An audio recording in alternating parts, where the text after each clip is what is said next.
আসসালামু আলাইকুম। আজকে আমি সুজি দিয়ে মজাদার একটি রেসিপি নিয়ে হাজির হয়েছি। এজন্য আমার লাগবে 3টি সিদ্ধ আলু। প্রথমে আমি আলুটাকে ম্যাশ করে নিব। অসাধারণ একটি রেসিপি, আপনাদের অনেক ভালো লাগবে। এখন একটি সিদ্ধ ডিম গ্রেট করে নিব। এবার 1 টেবিল চামচ তেলে জিরা এবং মৌরি ফোড়ন দিয়ে কিছু আদা কুচি দিয়ে দিব। তারপরে সিদ্ধ আলু ও ডিমগুলো দিয়ে দিব। এগুলোকে একটু ভালো করে ভেজে নিব। 1 চা চামচ ধনিয়ার গুঁড়া, 1 চা চামচ চাট মশলা, 1 চা চামচ চিলি ফ্লেক্স দিয়ে মিশ্রণটাকে ভালো করে ভেজে নেব। লবণ এবং ধনিয়া পাতা দিয়ে নামিয়ে নেব।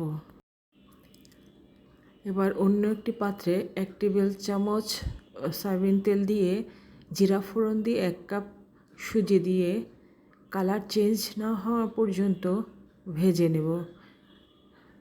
স্বাদ অনুসারে লবণ দিয়ে ভেজে কালারটা চেঞ্জ হয়ে আসা পর্যন্ত ভেজে 2 কাপ পানি দেব। এখানে 1 কাপ সুজির জন্য 2 কাপ পানি দিতে হবে। আস্তে আস্তে মিশ্রণটাকে ভালো করে নেড়ে নিব যেন দলা পাকিয়ে না যায়। আমরা একটি নরম ডো করব, খুব একটা শক্ত হবে না। এবার নামিয়ে সামান্য একটু ঠান্ডা হতে দেব। এখানে হাফ কাপ আটা দিয়ে সুজিটাকে একটু মেখে সুন্দর একটি নরম ডো বানিয়ে নেব।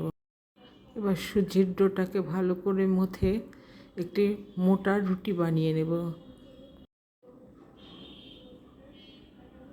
এবার কুকি কাটার বা যে কোনো কোটার মুখ দিয়ে গোল শেপে কেটে নিতে হবে। আমি এটাকে একটু মোটা রেখেছি, আপনারা চাইলে এর চেয়ে আর একটু পাতলা করে নিতে পারেন। আমি আলুর পুরটাকে চপের মতো শেপ দিয়ে নিয়েছি। এভাবে আমি সবগুলো স্যান্ডউইচ বানিয়ে নেব।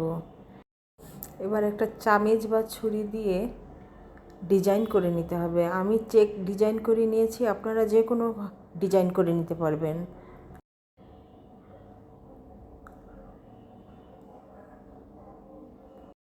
এবার স্যান্ডউইচগুলো ভাজতে চলে এসেছি। এটাকে মিডিয়াম লো হিটে একটু সময় নিয়ে এপাশ ওপাশ করে ভেজে নিতে হবে। এটাকে শ্যালো ফ্রাই করে নিয়েছি আমি। অনেক মজাদার এই রেসিপিটা, এটা অনেক মজা হয়, একবার খেয়ে দেখবেন। হঠাৎ কোনো গেস্ট চলে আসলে এটা আপনারা ঝটপট করে দিতে পারেন। আজকে এ পর্যন্ত, ইনশাআল্লাহ আবার দেখা হবে।